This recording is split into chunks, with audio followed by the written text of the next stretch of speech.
Hi, we're on the road this week, but wanted to make sure that you still got some of the great podcast content they're used to receiving. Today's guest is one of the kindest people I know. Her name is Karyn Ross.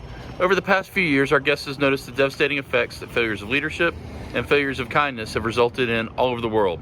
So she decided to do something about the problem.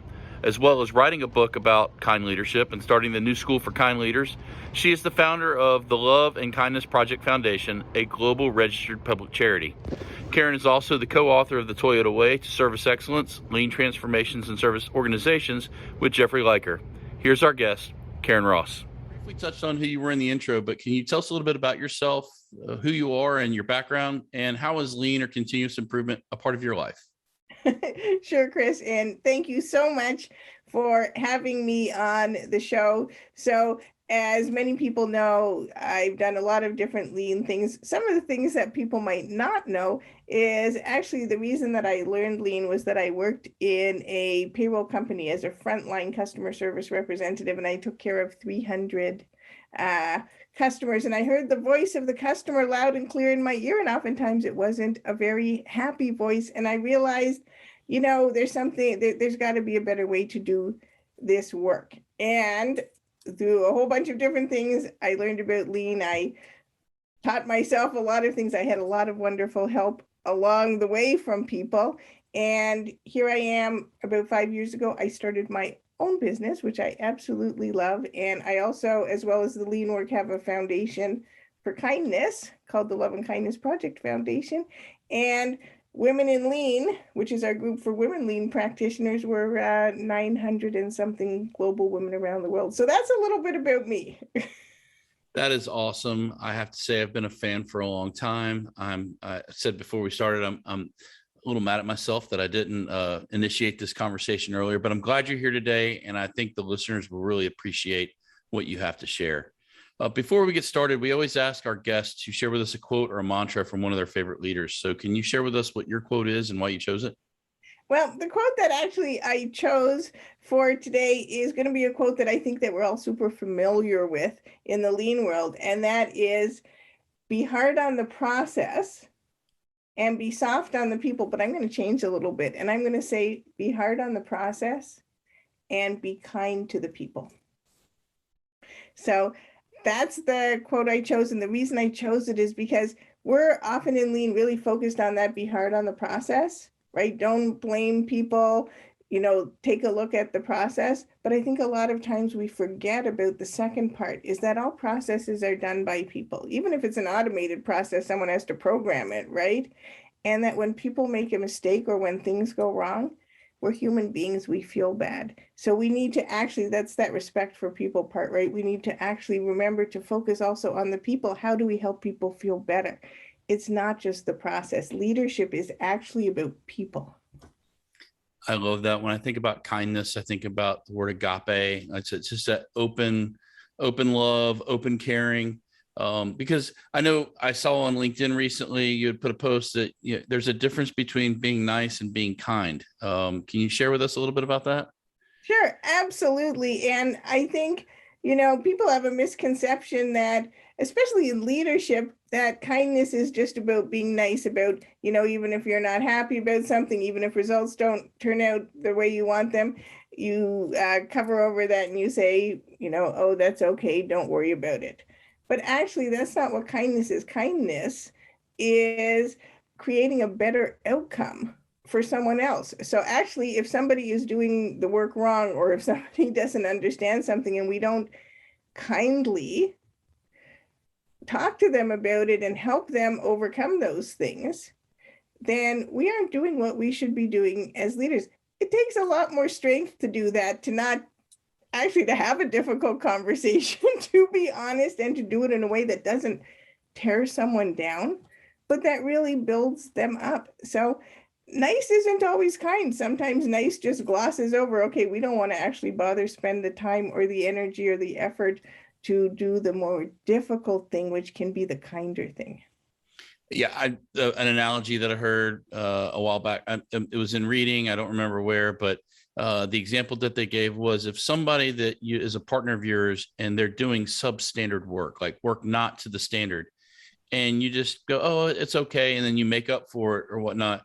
Eventually, at some point, that's going to catch up to that person. And you've actually done more harm by not telling that person, hey, this isn't the standard, than just by covering for them. And so now they feel deceived and let down, and they're probably going to leave the organization.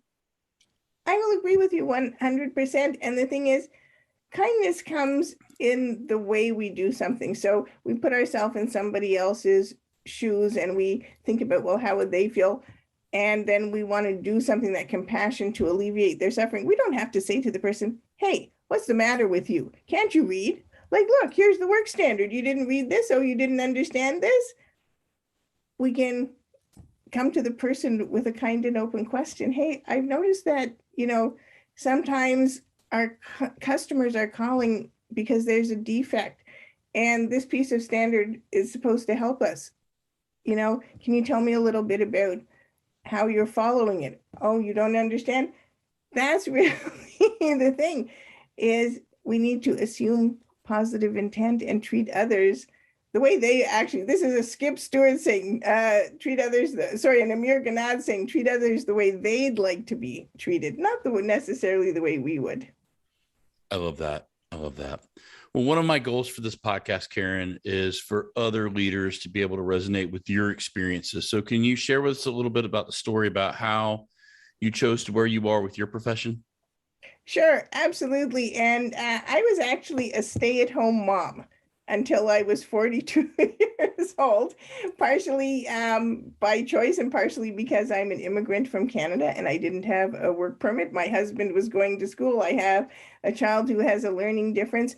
So at 42 years old, when everything all got sorted out, but I had 14 missing years on my resume, I had to think, okay, well, what am I going to do? I have a master's degree in sculpture. I realized I was not going to be an art professor, which turned out actually for the best. And I went to work in this payroll company and focusing on other people, focusing on kindness, focusing on, how can we make sure our customers get what they need? And working with the 60 other people who did that was like totally unbelievable. I learned lean. I went on to work as an internal consultant in many other organizations. And what I understood from that was that sometimes my values and the way I wanted to do things, not just in lean, but in the way that I wanted to create the world and run business to create differences in the world, didn't match. So when I was 55, I left and started Karyn Ross Consulting so that I could actually serve people in the way I want. So I have something called right size pricing. So if someone wants to hire me, I don't have a set fee for my services. I ask people what's comfortable and affordable for you. Everyone has a budget.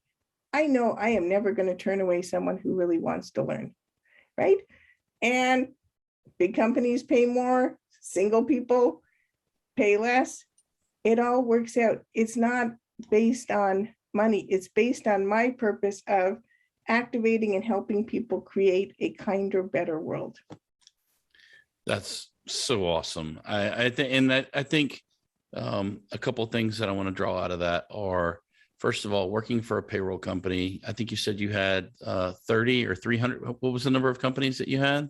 I had 300 customers. I took care of 300 customers, but that's not 300 people. That's 300 organizations with hundreds or thousands of people that were dependent upon you doing good work. So I think sometimes we lose sight of the impact that our positive efforts can have on others. So if we read a book and then that book changes the way that we think and it changes the way that we engage with other people, it's called the butterfly effect, but it happens. But wouldn't you rather send out good vibes and good ripples in the world than not so nice ones? Absolutely. And actually, I had a very lovely discussion with some fabulous continuous improvement practitioners at the Raymond Corporation yesterday, and they read Toyota Way to Service Excellence and had a book club. And then they invited me to the last session of the book club. And one of the things that I was talking about is oftentimes, especially for people who are leading lean transformations, that they feel like if the whole organization doesn't have this giant transformation, and it could be an organization of thousands and thousands or hundreds of thousands of people, they failed. But actually, I think it's the wrong way to think about it. The basis of lean is to actually create better outcomes and serve our customers. So if you've done something that has improved the outcome for one customer and you have no idea, if you make sure their paycheck is correct, then actually their mortgage is paid, they have food on the table, their child is going, they're paying their child's college tuition. You don't know where that's going out. Improving something for one customer is the success. And I think that's really the way we have to look at it versus that other, oh my goodness, this whole big gigantic thing didn't happen. That's not what I think of success. Yeah, that is the first time we've heard that definition of success on this show. And I think that that's going to be the standard by which everything else is matched at from here on out. So thank you for sharing that with us, Karyn. Thank you.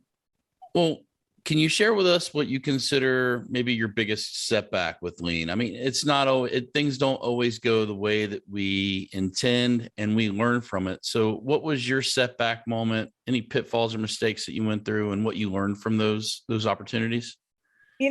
I really love it that you're asking this question, because one of the things that I often worry about is, especially when people see things on the internet and we all, see things on social media, LinkedIn, Instagram, people tend to post the things that go well.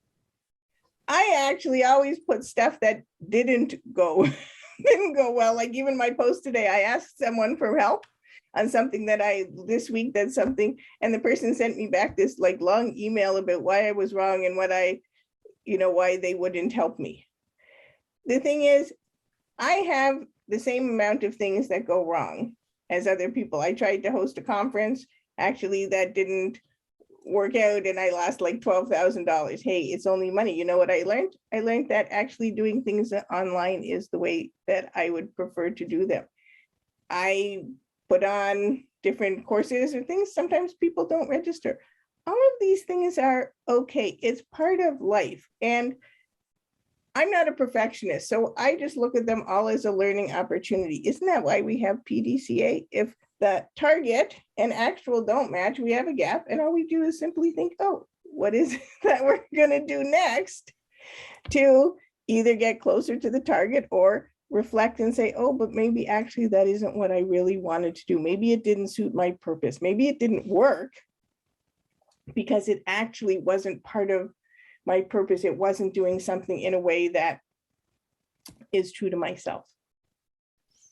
I love the way that you called out. I love the way that you called out your personal failings and in the sense of they're professional, but you owned them in a personal way of like, hey, I learned, I benefited from that. It wasn't like the company. The company obviously didn't learn because you're the company, but I think that if we were to apply some on a bell-shaped curve, the number of decisions we make right and wrong, usually there's an equal distribution of outcomes for those decisions that we make. And some are really great, some are really bad, but we got some that fit kind of just in the middle, and we learn from those, like how to improve or not to do that again, right? Yes, and often when I'm coaching people, and it's so interesting to me that, we want our first PDCA, our first countermeasure to work. I actually think it's more interesting to have something different happen than we thought was going to, because that's the place in which there's learning. If we just say, oh, okay, let's do this, and it solves the problem, all it shows me is I understood how the world works.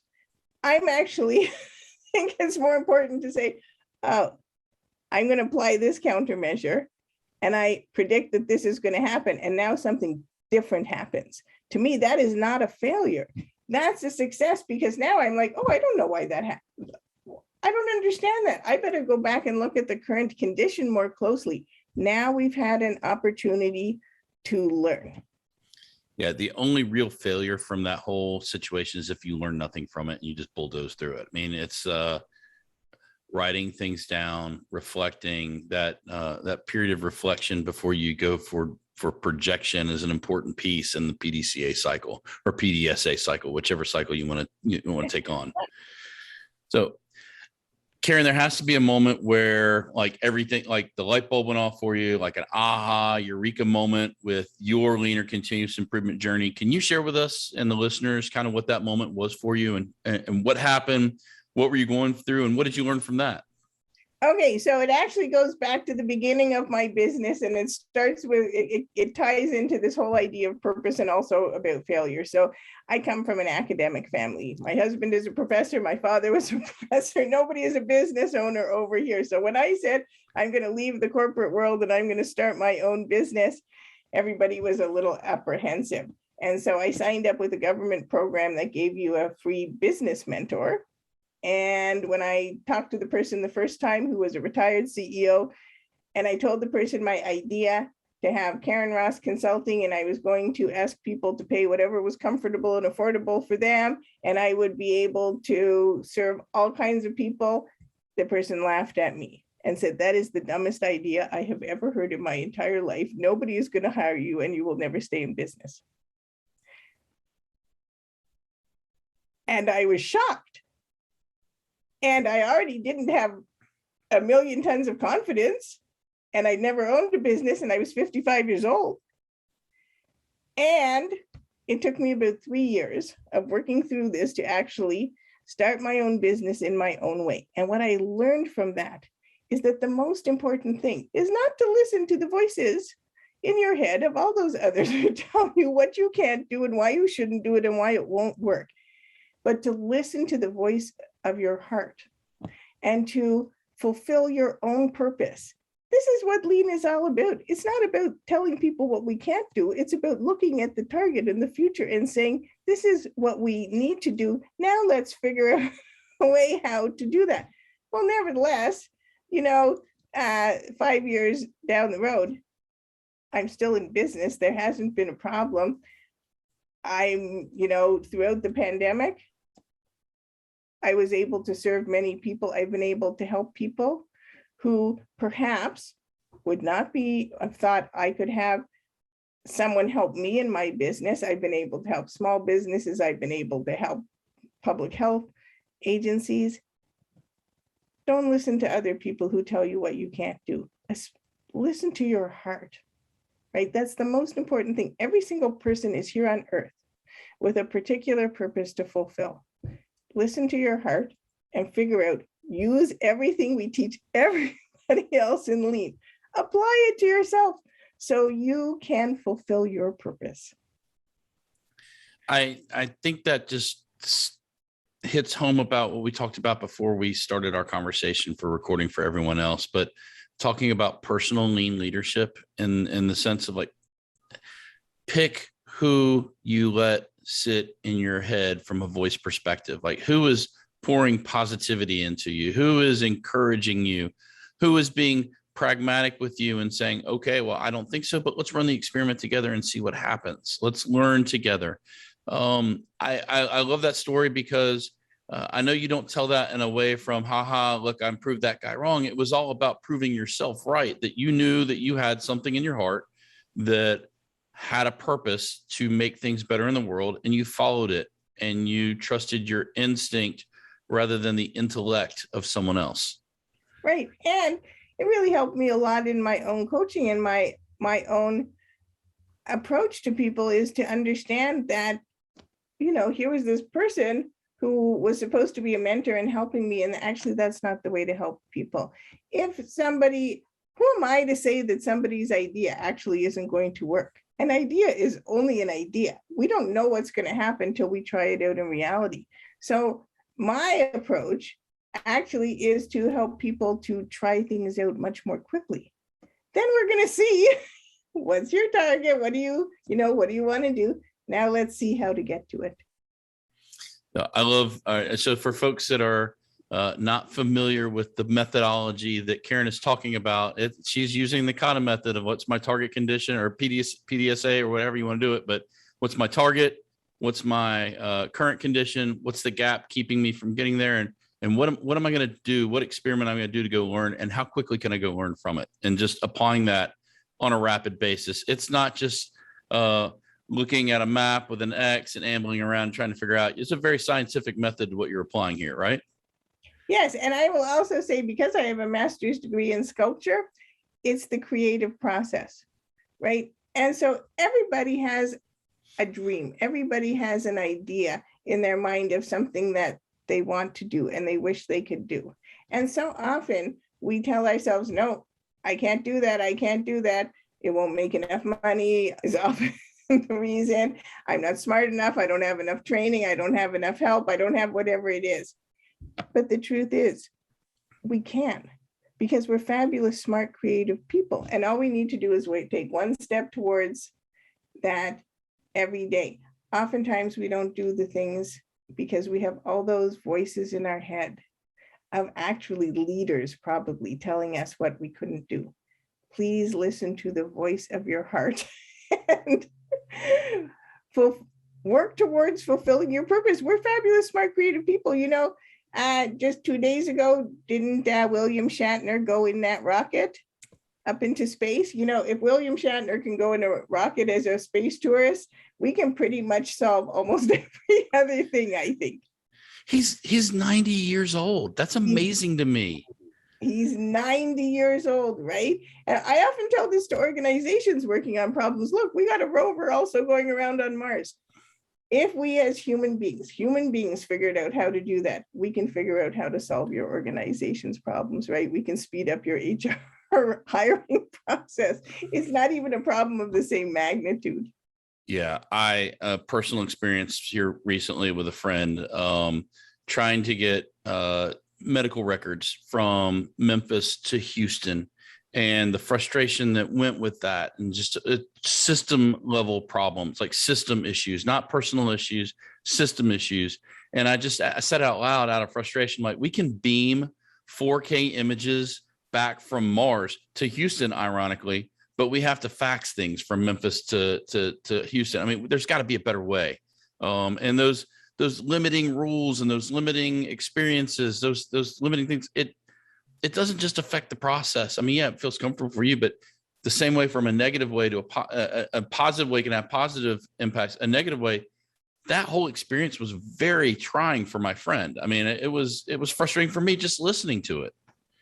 Yes, no, absolutely. And I think, again, this is going to go back to earlier part in our discussion, which is the definition of success is actually making things easier and better for your customer, right? That's why we want to create a better process, so that your friend doesn't have that experience. When we're in a situation where there's a medical problem, we're worried. We want things to go as quickly and smoothly and not have to add any extra burden to the person at all.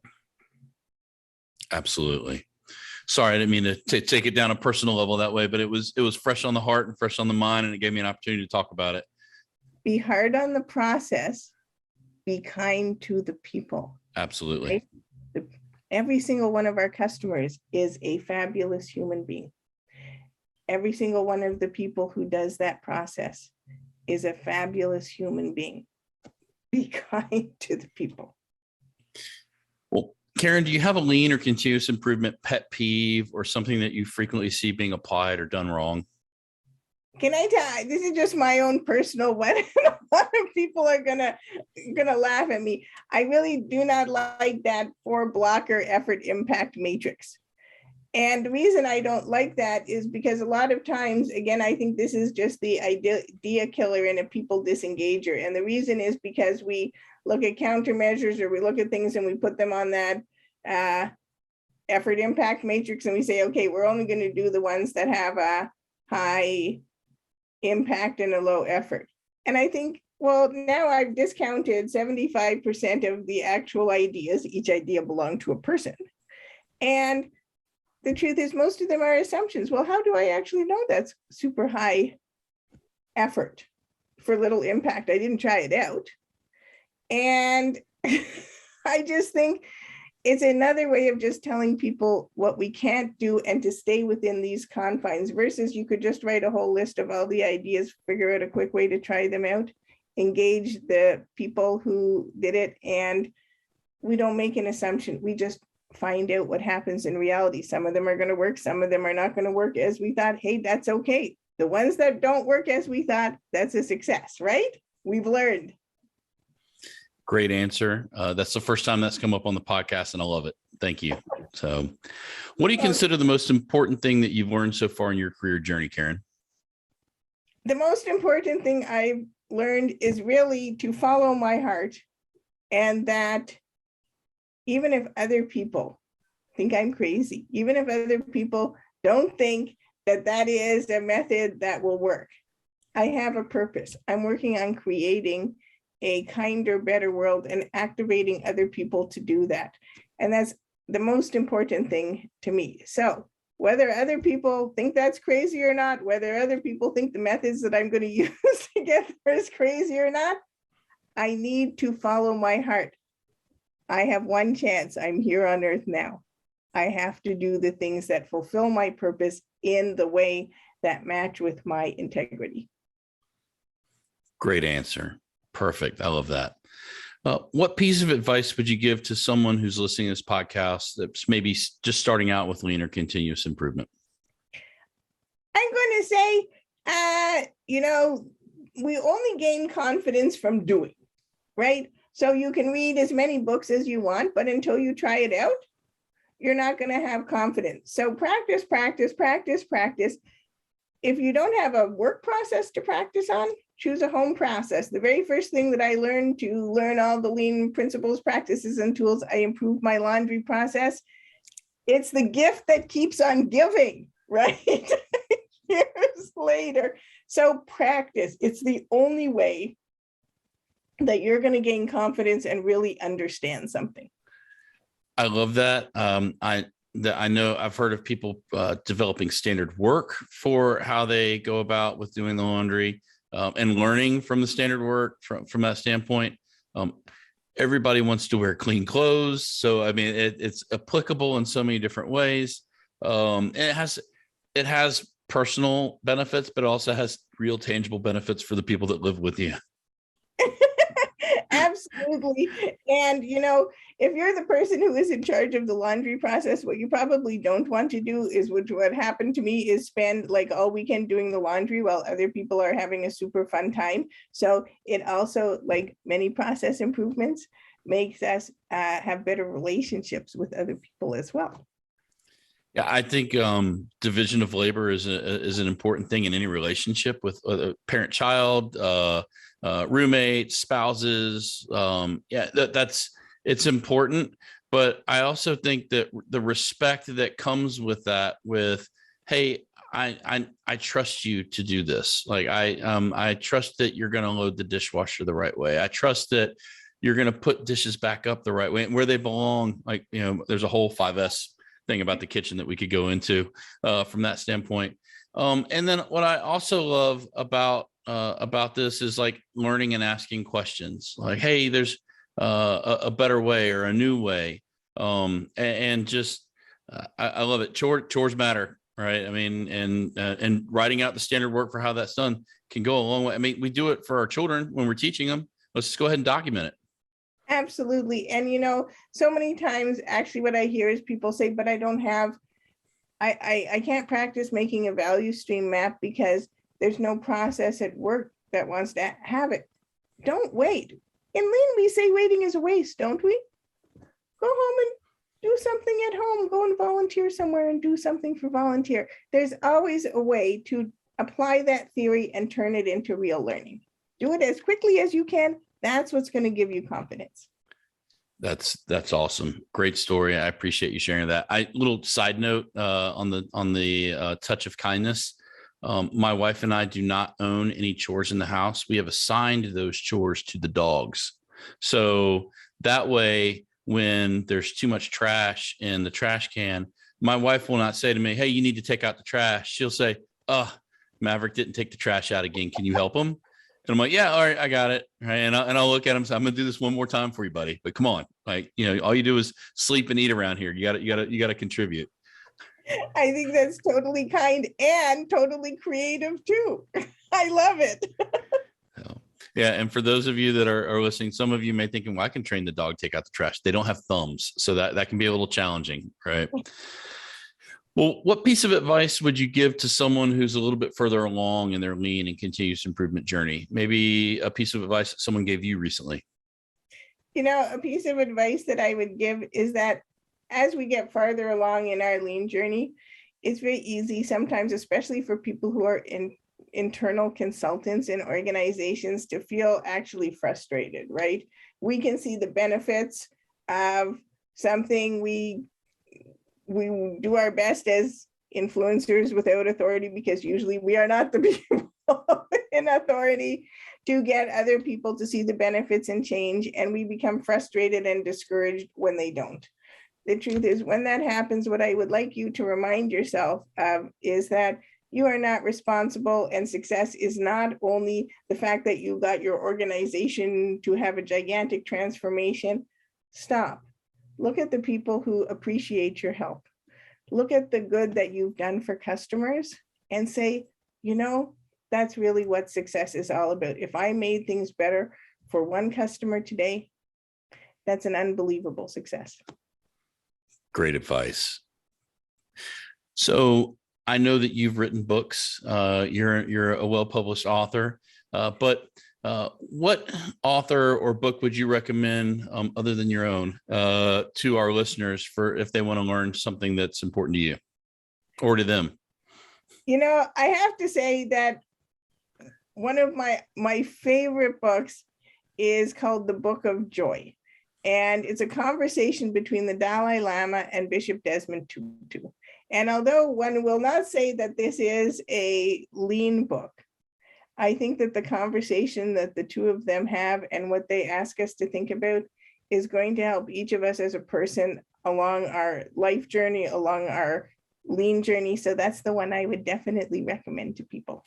Great book recommendation. We'll make sure to put a link to that in the show notes page. I love that you didn't pick a lean book. That's awesome. So good stuff. That, and also we also have a lot of friends that are listening that are also authors, and we want to be kind and not leave anybody out from that standpoint. I think that I haven't read a lean book that I didn't learn something from. Exactly. Right? So I think that you can go on Amazon, you can do a search. I think oftentimes it's the other things that help us with the how, right? And help us with the purpose. Well, you and I both know that magic wands don't exist, but if they did, and you could fix anything with a group or an operation that you are consulting with, what would you typically wave the magic wand at first? I would wave the magic wand at, instead of having leaders that are focused mostly on results, which are things, I'd actually wave the magic wand so that we're focused on the means, that how we get there, because how we get there is as or more important than where we are going. And lots of times when we're too focused on the ends, the things, we forget about the fabulous people who are doing the work for us. And as I always say, giving us the gift of their time, the time of their lives, because they're never going to get that time back. And again, be hard on the process, but don't forget that second part. Be kind to the people. We so often in lean forget about that. We just say, oh, be hard on the process. Don't blame. No, actively go out there, help people, and be kind to them. Great answer. I love that. That's first time that someone's answered it that way. I know I've said that a couple of times on the podcast, but I love it that as leaders, we tend to focus on outcomes rather than the most critical inputs, which are our people and their creative process and their desire.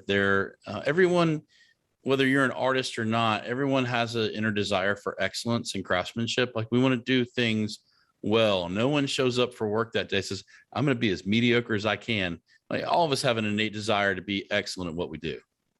Absolutely. No, but I worked with a million businesses, a zillion businesses, and with a zillion people. I have met very few people who show up on their day and say, I don't want to do my best. And if there's some other underlying problem. We really have to help people. If you focus on the people and you focus on helping them, guess what? Your outcome is going to probably turn out better than you imagined, right? Than you could have possibly measured. Absolutely. Yep. Well, you have some exciting news. I know recently you have launched a endeavor that's taken some time, and you've got a new book. Can you tell us about your new book and what people will get from it? I do have a new book, and it's called The Kind Leader, and it's a practical guide to eliminating fear, creating trust, and leading with kindness. And the reason I say it's a practical guide, because you will find that it's actually filled with exercises that you can do just in time, right along the way, as you're learning to practice kind leadership. And a lot of people say, but Karyn, you're a lean practitioner. Why did you write a book on kind leadership?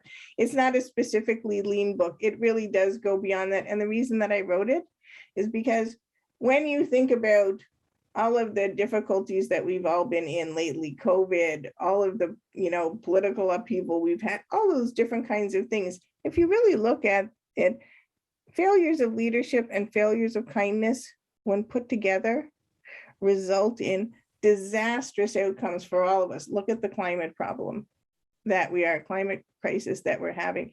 And so I really wanted to write a book to help people put those two things together, leadership and kindness, so that in organizations, they could create places where people have trust, where what we teach people at work, they bring out into society, into their home, and create a kinder, better world. So I'm super, super, super, super, super, super happy. And you will actually, because 28 very kind leaders gave their stories for this book, and you will find many people from the lean world in this book.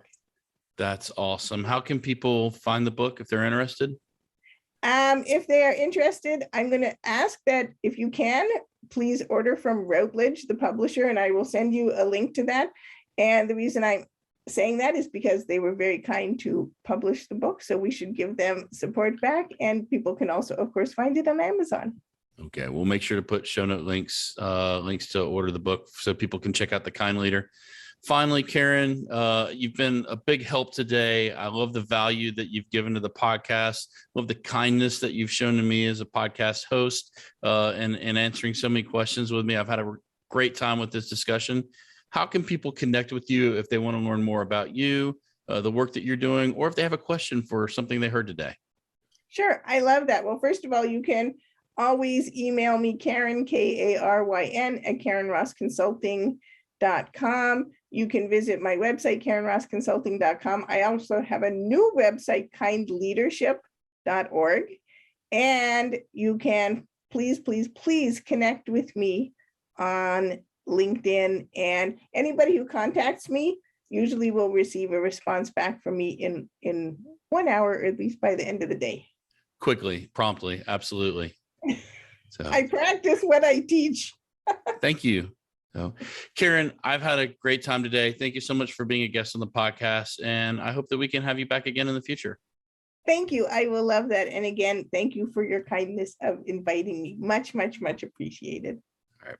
I want to thank Karyn for being a guest on the podcast today. I know that I got a lot out of our conversation, and I hope that you did as well. Be sure to go to leanleadershippodcast.com, check out the show notes page for links on how to connect with Karyn or learn more about what we talked about today. As always, I seek your feedback on ways to improve the podcast. If you would, go to podchaser.com/Lean Leadership Podcast and leave a review for the podcast or any feedback that you have for me. As always, until next time, seek progress over perfection.